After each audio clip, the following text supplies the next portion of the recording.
Okay, if we could have your attention, please. We are now joined by our second place finisher, Matt Kenseth, driver of the number $20 General Toyota for Joe Gibbs Racing.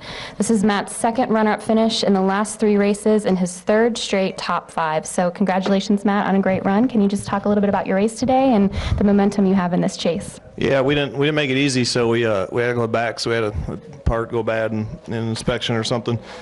And then we got our way worked up there a little bit, and then got that pit road penalty and went to the back again. So it was an uphill battle, but Jason made some great adjustments. We had some good pit stops, a great pit stop when we needed it there at the end to put us in position to try to go for a win. We're just a little off. I just couldn't run, that 48 on a short run. Don't think I could have done anything different there. So we'd love to have the win, make you feel better about the next 2 weeks. But yet it was a solid run. We were able to avoid the trouble they had in the front stretch, and work our way toward the front. Had a good competitive car, so it was a good day. Okay, we'll open up for questions for Matt. If you have a question, please raise your hand. We'll get a microphone to you. Okay, we'll start here in the back and then come up to Kenny Bruce. Jacob Seelman, Race Chaser Online and Performance Motorsports Network. Matt, with the 48 being as out there as he was, I know the late race restarts helped you guys, but was there anything else you could have done after he got back in clean air to try and run him back down? Nope. That was all I had on the restart, and after he got in front of me, that was all I had every lap. I think I hit it every lap except for one time I missed 3 a little bit, so I just didn't have that kind of speed. Okay, next question from Kenny. Kenny Bruce with NASCAR.com. Matt, on the last restart, did inside, outside make any difference? Well, I mean, there was a bunch of oil on the outside, so I was going to take the bottom, but I watched him a lot today on restarts. There's a few that I saw, and he seemed like he could run the middle pretty fast. And if I knew I could have got through the gears and cleared him going into 1, I for sure would have took the bottom, but I just thought he'd still be hanging on the right rear, and then I wouldn't have any air going through 1 and 2, and I thought he'd come off of 2 and just pass me. So I just didn't have much speed on short runs. When everybody was in the gas real hard, I just didn't have any speed really. So I was actually happy with my restart. I know it looked like he almost cleared me, but I got the air back off him and never had to lift going through 1 and 2, and had the momentum off of 2, and I was a half a car in front of him, and he just drove right by me. So I don't know what I could have done any different there. Okay, we're also joined by our 6th place finisher and 3rd highest finishing chase driver, Kyle Busch, driver of the number 18 Interstate Batteries Toyota. This is Kyle's 5th straight top 10, and you overcame a pit road penalty to finish 6th. So, Kyle, can you just talk a little bit about your race this afternoon? You done with me or no? Do we have any additional questions for Matt? That's a yes. You can go. All right, thanks. Thank you, Matt. Yeah, we had an okay day, I guess. Just was able to work our way back and did a good job of that. Can't say enough about my guys. Everyone on this team, the Interstate Batteries Camry was good. It was fast, had speed. Even after we were crashed, it just needed to be in clean air. We just had a tough time dealing with cars, a bunch of cars on restarts, and not being able to work our way through fast enough. So all in all, though, proud of the effort and good to come home where we did. Okay, if you have a question for Kyle, please raise your hand. We'll get a microphone to you. We'll start over here on the left. Barry Richmond, Piedmont Broadcasting Corporation, WAKG. Today is a good example of coming back and rebounding after a very tough afternoon. How does that help you with your drivers in Kyle Busch Motorsports that are going through a chase for the first time? Fortunately, they've done a good job so far, and we've had 2 chase races on the truck side, and they've been right up there in both of those where, they're 1-2 in the points. So they just need to make sure that they mind what they're doing and try to stay out of the wrecks here coming in Talladega a couple weeks. So feel pretty good about those guys. But, there are certain circumstances that could go against us, and obviously they got to be able to battle through just like we did today and not let it deter them. Okay, we'll take our next question from Bob. Kyle, we've seen some races this year where there's been a lot of green flag runs and guys who've gotten a lap down haven't been able to get their lap back. Were you concerned at all about getting back on the lead lap? Yeah, I was. As a matter of fact, it was me at Michigan who was on the lucky dog spot for at least half the race, I think. But yeah, I mean, you're always concerned about that, especially when guys have better driving cars than normal and there's not a lot of crashing going on, things like that. So. Fortunately today there was just enough stuff that kind of happened that got us back on the lead lap.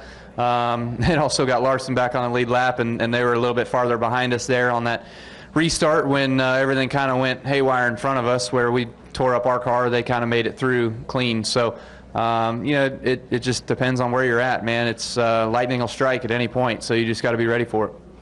Okay, we'll take our next question from Nate.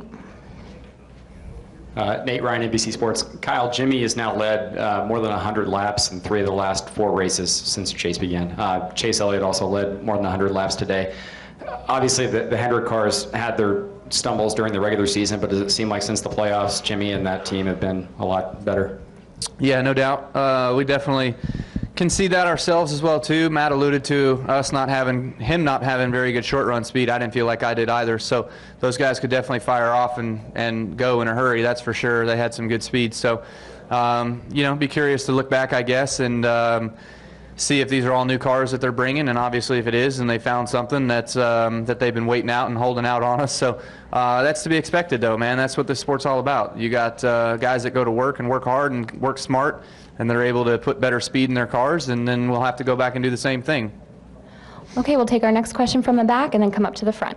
Kyle, Rents Brown, Race Chaser Online. I got a quick question. In terms of after the wreck that had happened after the restart, did your mentality change in terms of trying to take it easy and have a better points day than some others, or was your still mentality try to get to the lead with the car that still had the speed? Yeah, my mentality at first was to just kind of feel it out, see what I had. You don't just want to go barreling off in there and not know exactly what it's going to feel like and crash it. So I took about 5, 10, 15 laps, whatever it was, to feel it out, see what everything was feeling like, making sure it was kind of normal, and then just go back at it and work hard to try to pass those guys that are in front of me. I didn't think we were going to be able to get to the lead by any means. Those guys were way too far out there, and I had a hard time passing guys as it was. So just try to get back up as far forward as I could. If something happened to give me the opportunity to get the lead, then certainly we'd have it. But I didn't think there was going to be anything that was going to play that way.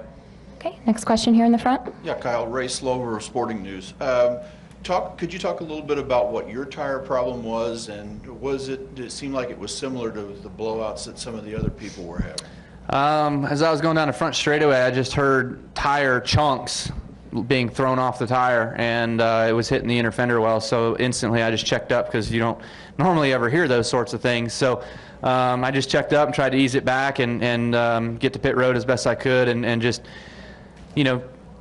take the chance in that it was something wrong with the tire and not that I ran over something, and just be on the safe side of it instead of continuing on and blowing a tire or something. So that all worked out for us. All I heard over the radio was it was a delamination problem. I don't know what the heck that means.